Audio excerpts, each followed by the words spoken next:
My name is LaCheryl Jones. I am born and raised and a native of Baltimore City. What I would want the world to know about me is that I have a passion for empowering and moving people, motivating them to utilize what they have to make it happen, to institute the change that's so desperately needed. You are your own hero, and I want to show people that the power that you have is there. How do you use it? I can show you. LaCheryl Jones loves to move people to use what they have. What is my why? My why is that I see in the world a lot of pain. I see in the world a lot of frustration. I see in the world a big need for change. And I see that there's an opportunity for individuals to learn how to utilize and wield it in a way that both identifies and addresses the challenge, but also maintains and protects the integrity of your movement. In 2015, with the civil unrest, I saw that with civil unrest in Baltimore City, I saw that there was a huge area of opportunity for people to become proactive agents in change. I saw pain, I saw hurt, I saw people wanting change, I saw people exhibiting what they thought was the best way to get change. I saw change needing to happen, but what I didn't see was an avenue out there to show you step A to Z, or the basics of social justice, or the basics of exercising my rights, roles, and responsibilities in political and social organization. What does that look like from A to Z? What are the foundational things that you do to establish your movement and set firm foundation so that when you get to organized resistance, when you get to running for office, when you get to starting your organization, you have that solid foundation both internally with your political organization and externally with your social organization. And that's incorporated in Operation Protest branding, utilizing your political and social rights. And the heart that's incorporated in our branding is showing you how to push your message in love to maintain the integrity of your movement.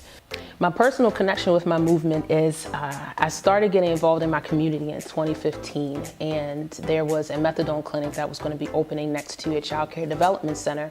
And I was disappointed in myself, number one, for not knowing how it got there, but I also had the opportunity to sit down and really see the challenges that I perceived. I wanted to see if it was actually as I thought it was. People wanting to voice their opinion, and in some instances voicing their opinion, but not really understanding all the dynamics and how it starts and where it goes and how you can be involved in it.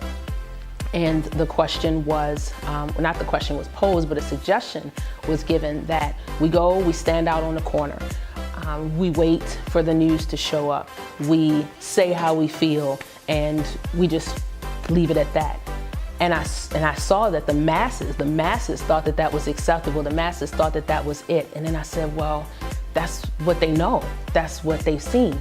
And I remember there was this older lady who went to walk up to the podium, and she said, no, your challenge is you have to get involved in Annapolis. You have to get involved in the process. You have to understand how this works. And I stood there and I'm like, yes. But I looked around and I realized, huge area of opportunity. People didn't get it. It's not that they didn't want to get it. They didn't understand it. And I said to myself, wow, all right. Well, what can we do? What can I do? And I prayed on it. And I said, all right, God, I've seen what's happening and I understand it. So what is it that I can do? Give me something to empower the people. And Operation Protest came in the wee hours of the morning. The people at the core of me that have inspired me my whole life are my angels now. My dad had a passion for people. He was a former educator, a school counselor. He was at Forest Park Senior High School. And before then, he worked with transitioning individuals back into the community. And I remember growing up and watching my dad and his passion for people. He said, you never forget your people. No matter where you go, no matter how you make it there, you never forget the people that you started with, the people that helped you get there. You can have a vision, but you need people to execute it, and you need to be a part of empowering them to do it. And I'll never forget that. And I say to myself to this day, if I'm 1/18th of who Joseph Leon Spence was, and I'm making it pretty good in life. The second person would be my mom. My mom was a very shrewd businesswoman, but she had a heart, and she was dynamic. And she said to me, LaCheryl, you always do your best.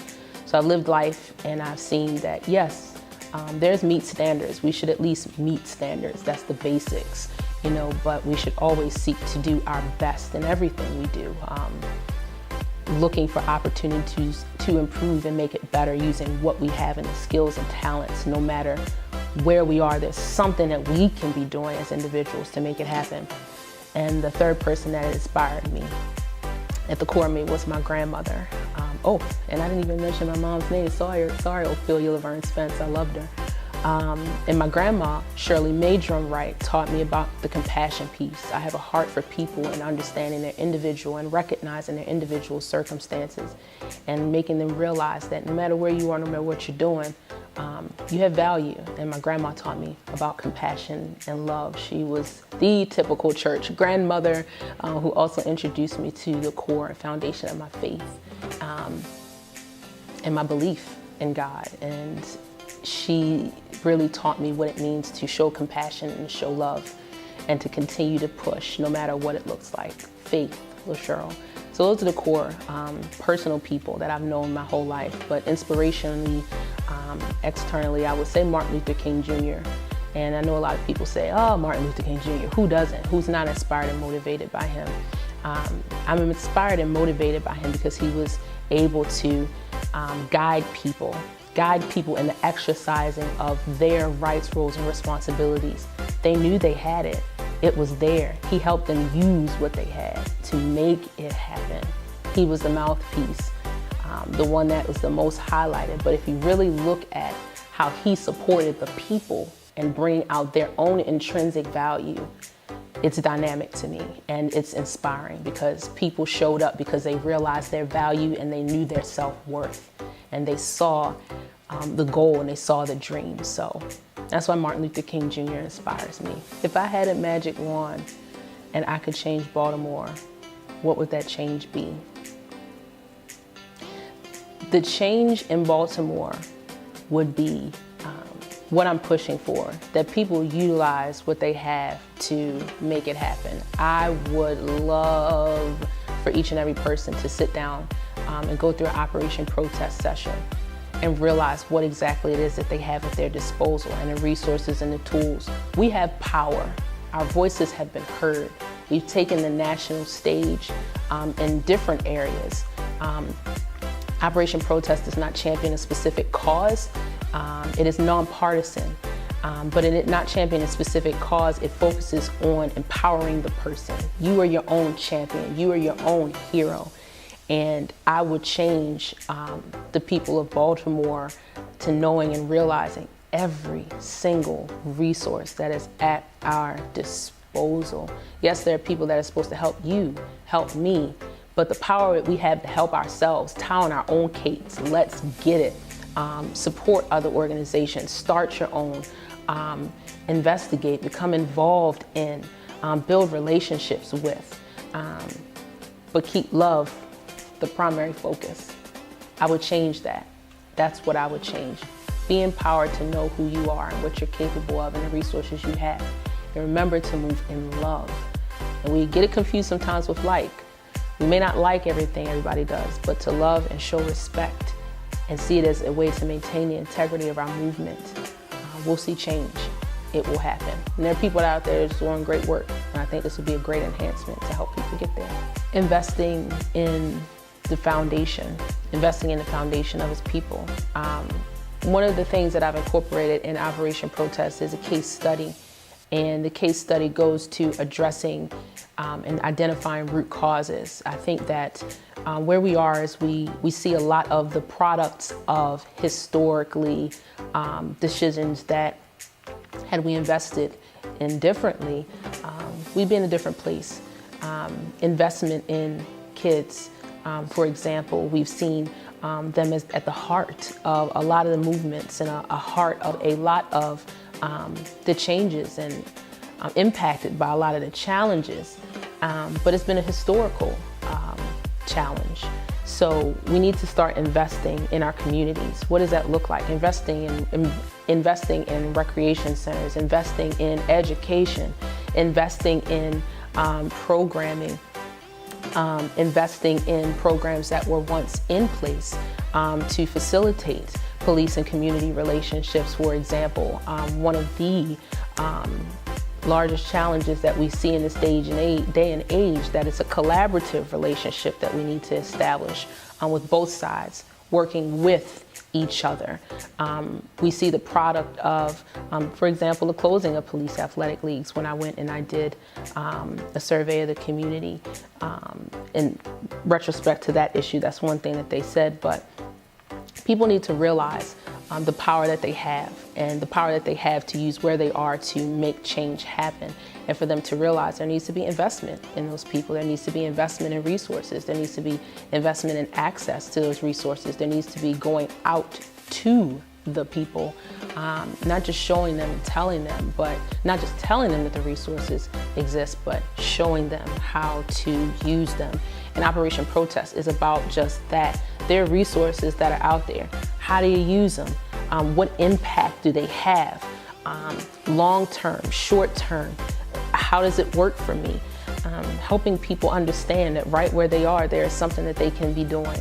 And I think that that would be important to invest in. Being a Warnock Social Innovation Fellow is important to me because I have an access to a network of resources through other individuals who have been selected to become fellows. I was very impressed. I'm excited to have an opportunity to be a part of the program, because I realized that not only would I gain access to tools that could help me grow in the pursuit of my vision, in the pursuit of helping individuals in Baltimore City use what they have to make it happen, but that I would also have the opportunity to be amongst a diverse group of individuals that I could learn from, that I could be challenged with, and overall grow. You know, I'm using what I have to make it happen, and I want to continue to improve upon that, just as I expect individuals to take what they learn from Operation Protest and continue to flourish and grow. My Be More, hashtag My Be More means to me, my city, my responsibility, my love, my responsibility, my investment,